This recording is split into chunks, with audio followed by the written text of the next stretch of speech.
नमस्कार, गौरीज kitchen and ब्लॉगमध्ये तुमचं खूप खूप मनापासून स्वागत. श्रावणी सोमवार चालू झालेला आहे आणि सोमवार निमित्त मी आलेली आहे शंकर महादेवांच्या मंदिरामध्ये. तर हे मस्त असं कुंड आहे, भागीरथी कुंड म्हणतात याला.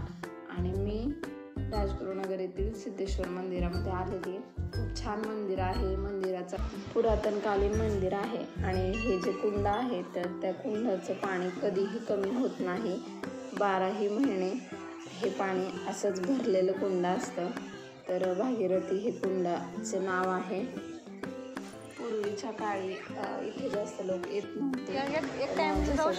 मंदिराच्या आजूबाजूच्या परिसराचा विकास केला तेव्हापासून मग इथे लोक येण्या जाण्यास जास्त सुरुवात झाली. पण जेव्हा पुरातन काळामध्ये लोक जास्त येत नव्हती त्यावेळेस इथे एक भक्त यायचे, पूजा वगैरे देवाची सेवा करून जायचे. तर ते पहाटेच्या वेळी यायचे आणि इथे एक भुयारी मार्ग पण आहे. तर त्याच भुयारी मार्गाने त्यांचं येणं जाणं असायचं आणि त्यावेळी देव स्वतः त्या भक्ताला सोडवण्यासाठी त्यांच्या घरी जायचं. तर असे ते भक्त होते आणि त्यांचं नाव होतं, स्वातंत्र्य सैनिक होते ते, आणि त्यांचं नाव होतं माधव मधवे. तर त्यांचे इथं समाधी पण आहेत त्यांच्या जवळच्या व्यक्तींच्या, आणि अशा मिळून 3 समाधी पण आहेत या मंदिरामध्ये.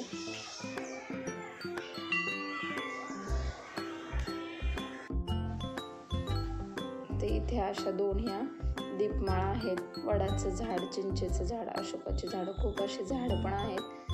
आणि इथे या 2 या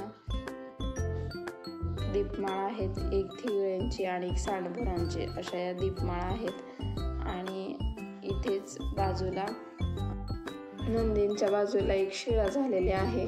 तर पूर्वी असं म्हणलं जायचं की जेव्हा कैलास मधवे यांना देव घरी पोचवायला यायचे किंवा सोडायला जायचे त्यावेळेस त्यांच्याच आजूबाजूच्या एका व्यक्तीने ते खरं नाही वाटलं म्हणून त्याची शहानिशा करण्यासाठी त्यांचा पाठलाग केला होता. आणि त्याच व्यक्तीची इथे नंदीच्या बाजूला शिळा झालेली आहे.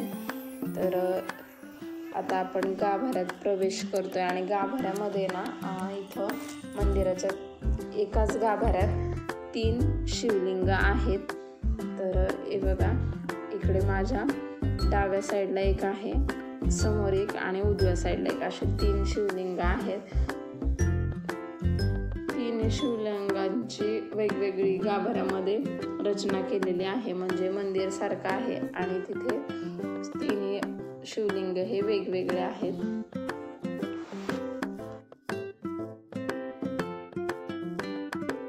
तर हे शिवलिंग जातानाच डाव्या बाजूला लागतं. तर आपण ज्यावेळेस मंदिराच्या गाभाऱ्यात प्रवेश करतो तेव्हा डावीकडे असं हे शिवलिंग आहे. आज खूप असे अभिषेक झाले त्याच्यामुळे. तर हे आहे सिद्धेश्वर भोले बाबांचं शिवलिंग. तर हे 2 नंबरचं म्हणजे मुख्य शिवलिंग असं म्हणता येईल. आणि हे आहे 3 नंबरचं, म्हणजे असे 3 शिवलिंग एकाच गाभाऱ्यात आहे. तर एकाच ठिकाणी जगातील असं हे म्हणजे जगात कोणत्याच मंदिरात असे शिवलिंग एकत्र पाहायला भेटत नाही.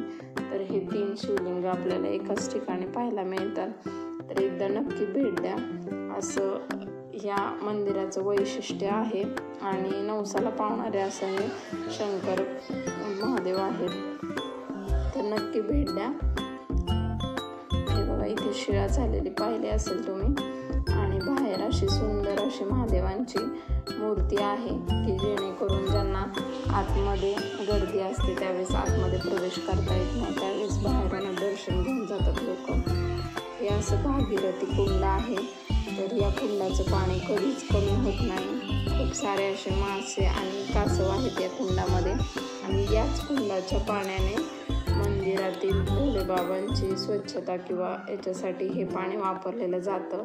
शिवलिंगाची पूजा करण्यासाठी, स्नान करण्यासाठी ह्याच पाण्याचा वापर केला जातो. तर मस्त असं हे मंदिर आहे. आणि मंदिराचा इतिहास तुम्हाला आवडला असेल तर नक्की सांगा.